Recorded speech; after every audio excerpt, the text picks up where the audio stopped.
بوش بشوش وفيديو عفوي على قده. محمد من كام ساعة بس عدى 1.5 مليون مشاهدة. قصة شاب قرر ما يستسلمش ويبدأ بمشروع صغير يبيع فيه رز بيعمله بإيده في البيت وبيعرضه أونلاين علشان يساعد والدته ويدفع مصاريف جامعته. الأجمل إن المشاهير نفسهم شافوه وانبهروا بجدعنته وشجعوه. بوش منور وابتسامته صافية تملى القلوب. طلع شاب صغير في أوائل العشرينات بفيديو بسيط نشره على فيسبوك. الفيديو ما كانش متكلف ولا معمول بشكل احترافي، لكن كان مليان روح وصدق يخليك تفضل تتفرج عليه من غير ما تزهق. من كام ساعة بس المقطع بقى ترند على السوشيال ميديا، الناس اتفاعلوا معاه بشكل كبير جدا لحد ما المشاهير نفسهم شافوه وبدأوا يشجعوه. الولد ده اسمه محمد هواري، عنده 21 سنة، طالب في كلية التجارة بجامعة الأزهر. قرر يعمل مشروع صغير يساعده في مصاريف دراسته وكمان يقدر يراعي والدته. المشروع عبارة عن رز بلبن بيعمله في البيت بإيده،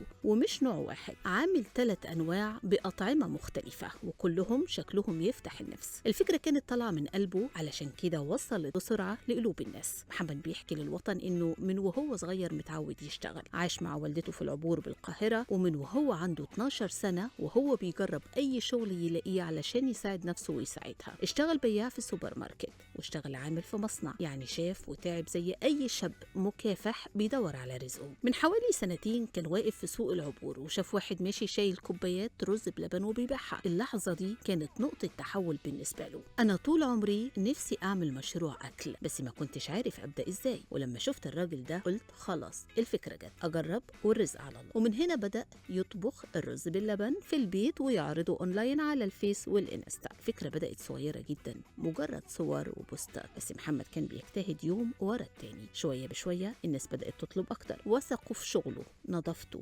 والمشروع كبر معاه لحد ما جاء اليوم اللي قلب حياته كلها لما صور فيديو نفسه وهو بيعرض منتجاته بطريقة تلقائية جدا. الفيديو كان بسيط، كلامه خفيف، وابتسامته طالعة من القلب، وده اللي خلاه يتشاف ويوصل لأكتر من 1.5 مليون مشاهدة في كام ساعة. المفاجأة اللي فرحته إن المشاهير نفسهم شاركوا الفيديو. المطرب أحمد كامل كتب له تعليق: طب ينفع أعمل لك إعلان وتديني واحد رز بلبن؟ الفنان عمرو وهبة كمان نشر الفيديو عنده، والفنانة رانيا فريد شوقي كتبت: ربنا يوفقك ويرزقك. التعليقات دي كانت زي دفعة أمل كبيرة لمحمد، حسسته إنه مش ماشي لوحده، في ناس كتيرة وراه وبتشجعه. محمد بيقول إن كل اللي بيعمله ده أساساً علشان والدته، هو شايف إنها تعبت معاه كتير وعايز يكون سندها زي ما هي سنداه. بيحس إن كل كوباية رز بلبن بيعملها مش بس مشروع، لكنها رسالة حب ليها قبل أي حاجة. القصة مش قصة حاجة حلوة بسيطة، القصة قصة كفاح وأمل. شاب صغير قرر يبدأ من الصفر بحاجة بسيطة جدا، بس حط فيها مجهوده وحماسه وصدقه. استخدم السوشيال ميديا بطريقة ذكية، خلى الناس تحس بيه وبكايته مش بس بمنتجه. اللي عمله محمد بيثبت إن مفيش حلم بعيد،